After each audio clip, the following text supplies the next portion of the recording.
Hello everyone, welcome back to the channel of biology flicks. यहाँ पे आपको biology से रिलेटेड हर एक टॉपिक के बारे में पढ़ाया जाएगा। वो टॉपिक इतना सा है या फिर इतना बड़ा। If you are interested in biology then this channel is just for you. Without any further delay let's start our today's topic which is Golgi apparatus और Golgi body. In the previous lecture we have talked about endoplasmic reticulum, जो कि एक endomembrane organ होता है।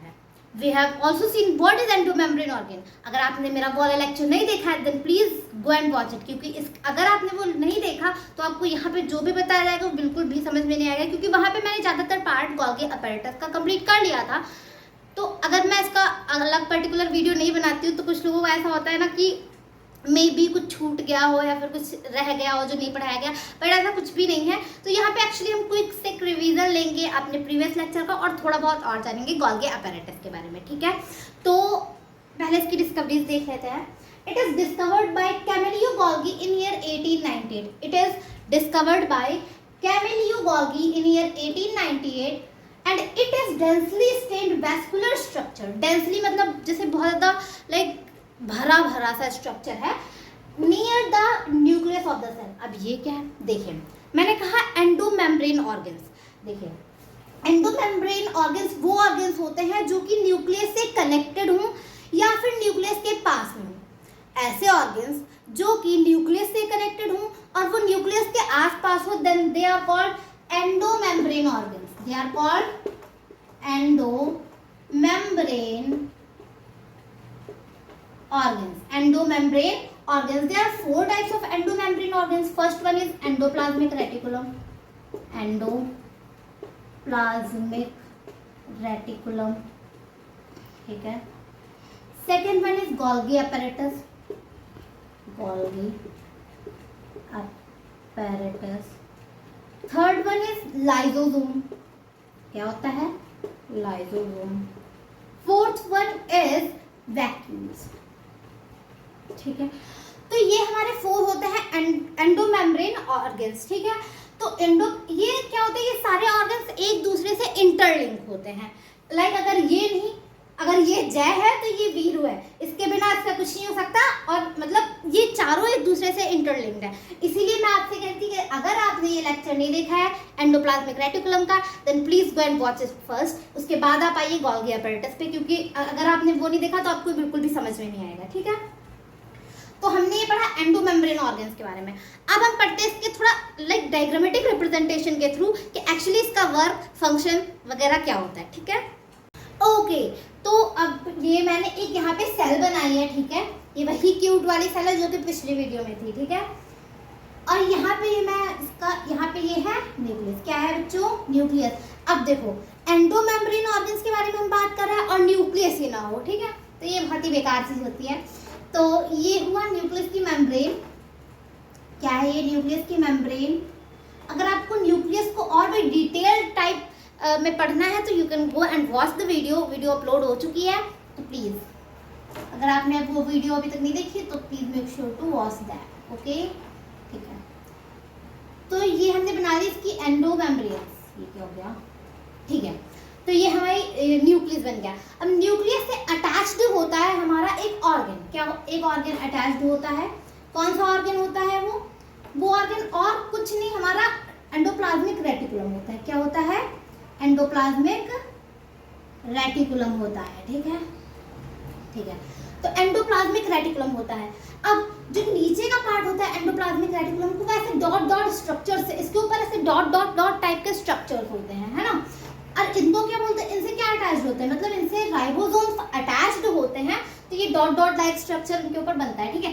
तो इस चीज को मतलब जहां पे राइबोसोम प्रेजेंट है उस पार्ट को हम बोलते हैं रफ एंडोप्लाज्मिक रेटिकुलम, क्योंकि रफ सरफेस एरिया भाई, जैसे कि कोई लाइक एग्जांपल कोई बच्चा है, कोई भी है, उसके मुंह पे बहुत सारे दाने दाने से हैं, ठीक है। तो उसके जो फेस की सरफेस होगी वो रफ होगी कि स्मूथ होगी? रफ होगी ना। तो सेम उसी तरीके से यहाँ पे राइबोसोम प्रेजेंट होते हैं तो ये रफ एंडोप्लाज्मिक रेटिकुलम होता है। और उसके नीचे जहाँ पे नहीं होते हैं राइबोसोम अटैच्ड वो स्मूथ एंडोप्लाज्मिक रेटिकुलम होता है, ठीक है। अब इसी के नीचे यहाँ पे कुछ वेसाइकल्स होती हैं, इनका फंक्शन मैं अभी आपको बता रही हूँ। इसके नीचे एक स्ट्रक्चर होता है कुछ ऐसा सा रूठा हुआ type structure. Which type structure? रूठा हुआ टाइप स्ट्रक्चर।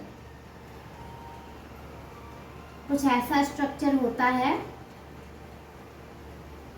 और यही होता है हमारा गोल्गी अपैरेटस। क्या होता है? गोल्गी अपैरेटस होता है। यहाँ पे कुछ वेसिकल्स ऐसे होती हैं, वो इस वेसिकल से अटैच्ड होती हैं। इसका फंक्शन हमें पढ़ रहे हैं और ये हमारा होता है गोल्गी अपैरेटस। ठीक है, अब देखिए, अब एक्चुअली में इन सबका वर्क क्या होता है। जो हमारा एंडोप्लाज्मिक रेटिकुलम होता है, ये क्या होता है? प्रोटीन सिंथेसाइजर होता है। ठीक है, प्रोटीन बनती है इसके अंदर। ठीक है, तो कैसे प्रोटीन बनती है? ऐसे हवा में बन के आ गई और अचानक से एंडोप्लाज्मिक रेटिकुलम के अंदर प्रोटीन प्रकट हो गई कि ये लो अपने सेल्स को बांट दो, मैं आ गई। ऐसा कुछ नहीं होता, इसकी भी एक प्रोसेस होती है, तो हम उसको पढ़ते हैं। देखिए, हमारे न्यूक्लियस के अंदर होता है जेनेटिक मटेरियल। ठीक है, जेनेटिक मटेरियल बेसिकली डीएनए होता है। ठीक है, तो यहाँ पे देखिए, ये हमारा हुआ डीएनए। ठीक है, अब डीएनए कन्वर्ट हो जाता है आरएनए में, एमआरएनए में। एक्चुअली आरएनए का ही एक पार्ट जो कि होता है एमआरएनए, ये उसमें कन्वर्ट हो जाता है। किसमें हो जाता है? MRNA by the process of transcription. इस प्रोसेस को क्या कहते हैं? इस प्रोसेस को हम बोलते हैं ट्रांसक्रिप्शन प्रोसेस। चलिए मैं यहाँ पे लिख देती हूँ, ट्रांसक्रिप्शन प्रोसेस होती है जिसके थ्रू डीएनए जो हमारा है वो एमआरएनए में कन्वर्ट होता है। आफ्टर दैट ये एमआरएनए कन्वर्ट हो जाता है राइबोसोम में। किसमें हो जाता है? राइबोसोम में। ठीक है, राइबोसोम कुछ इस टाइप का स्ट्रक्चर होता है हमारा, इसमें ये कन्वर्ट हो जाता है। ठीक है, अब देखो, राइबोसोम से ये कन्वर्ट होता है अमीनो एसिड। अमीनो एसिड अचानक से आ गया, प्रोटीन तो बनी नहीं, क्योंकि अमीनो एसिड इज व्हाट? ये प्रोटीन होती है, प्रोटीन की एक चेन होती है जिसको हम अमीनो एसिड बोल देते हैं। ठीक है, ठीक है, तो ये हमारा, ठीक है, इसको हम बाद में पढ़ते हैं। यहाँ पे कुछ अमीनो एसिड बेसिकली प्रेजेंट रहते हैं, तो ये राइबोसोम्स इससे अटैच्ड होते हैं। अब यहाँ पे क्या होता है? प्रोटीन बनती है। कैसे? ये जो हमारा राइबोसोम होता है, यहाँ पे बहुत सारे राइबोसोम है, रफ एंडोप्लाज्मिक रेटिकुलम के अंदर बहुत सारे राइबोसोम्स हैं। ठीक है, तो ये देखिए, कुछ ऐसा हमारा राइबोसोम होता है, ये हमारा कुछ ऐसा राइबोसोम होता है। अब ये जो हमारा एमआरएनए होता है, एमआरएनए कुछ ऐसा होगा। ठीक है, ऐसा होता है हमारा एमआरएनए। वो क्या करता है? राइबोसोम को देखते उससे बॉन्डिंग लगाता है, राइबोसोम राइबोसोम राइबोसोम, पकड़ लो इसको, पकड़ लो। वैसे वो पकड़ता नहीं है, पर उससे बॉन्डिंग बना लेता है। ठीक है, अब सेल में पड़े होते कुछ अमीनो एसिड, ये भी तड़पते भड़कते चल देते हैं कि भाई चलो बॉन्डिंग बनाते हैं। किससे? राइबोसोम से। अब ये भी चले जाते हैं यहाँ पे, और यहाँ पे ये अमीनो एसिड यहाँ पे बॉन्ड हो जाते हैं एंड बन गया हमारा प्रोटीन। यस, हमारा प्रोटीन सिंथेसाइज हो गया, इन्वॉल्व्ड इन रफ एंडोप्लाज्मिक रेटिकुलम। क्योंकि स्मूथ में तो हो ही नहीं सकता। क्यों नहीं हो सकता? स्मूथ में तो राइबोसोम है ही नहीं। ठीक है, ओके, तो ये थी हमारी प्रोसेस। ठीक है, अब देखिए एक और बात, ये वाला फेस होता है, this is called cis face. क्या होता है? ये सिस फेस होता है। और ये जो हमारा ये वाला फेस होता है, दैट इज ट्रांस फेस। ठीक है, ये हमारा सिस फेस होता है, मतलब न्यूक्लियस के पास वाला सिस फेस, न्यूक्लियस के नीचे वाला ट्रांस फेस होता है। ठीक है, कोई दिक्कत परेशानी नहीं है। अब देखिए, यहाँ तक हमने एंडोप्लाज्मिक रेटिकुलम का फंक्शन थोड़ा बहुत जान लिया। अब देखो, स्मूथ एंडोप्लाज्मिक रेटिकुलम क्या होता है? इसमें क्या होता है कि हमने जहाँ तक हमने पढ़ा है वहाँ तक ऐसा होता है कि इसमें डिटॉक्सिफाइंग एजेंट जो है तो वो होते हैं। ठीक है, डिटॉक्सिफाइंग एजेंट इसमें आ जाते हैं। वो सेल के अंदर कोई भी फॉरेन पार्टिकल होता है उसे खत्म कर देते हैं, खा जाते हैं ना, उस चीज़ को जो है तो डिटॉक्सिफाई कर देते हैं ताकि वो हमारे बॉडी के लिए बेहतर हो जाए। क्योंकि अगर हम बहुत ज़्यादा, जैसे कि मान लो जहर खा लिया, तो जहर, वैसे भी जहर से मर जाते हैं, पर अगर जैसे मान लो जहर खा ली तो उसको डिटॉक्सिफाई, अगर हल्का फुल्का जहर हुआ तो डिटॉक्सिफाई करके उसको हम अपनी बॉडी के लिए कंज्यूमेबल बना लेते हैं। ठीक है, अब देखिए यहाँ से क्या हुआ? यहाँ पे बनी प्रोटीन, किसके अंदर बनी? एंडोप्लाज्मिक रेटिकुलम के अंदर। एंडोप्लाज्मिक रेटिकुलम के अंदर बनी हमारी प्रोटीन। अब वो क्या करेंगी? प्रोटीन तो बन गई, अब वो क्या होती है? छोटे छोटे बॉल लाइक स्ट्रक्चर में आके यहाँ पे इकट्ठा हो जाती हैं। बॉल लाइक स्ट्रक्चर में ऐसे छोटे छोटे बॉल्स होते और उसमें आके भर जाती है, बहुत सारी प्रोटीन भरी हुई है। ठीक है, तो अब इसमें ये भरी, ठीक है, अब ये प्रोटीन यहाँ पे इसने त्याग दिया। अब कहाँ स्टार्ट होता है हमारा गोल्गी अपैरेटस का। ठीक है, अब यहाँ पे कुछ वेसिकल्स लगी होती है जिनसे, मतलब यहाँ पे ये गोल्गी अपैरेटस उसको इंगल्फ कर लेता है। आ जाओ प्रोटीन, आ जाओ, हम तुमको खा लेंगे, ऐसा वाला। तो वो क्या करता है? इसको इंगल्फ कर लेता है।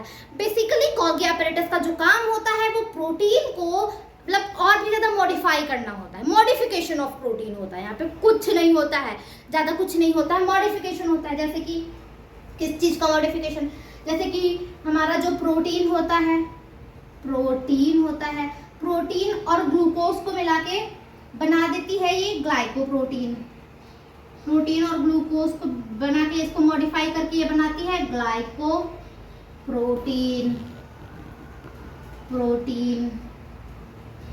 ठीक है। और ये जो है तो शुगर और प्रोटीन को मिला करके बना देती है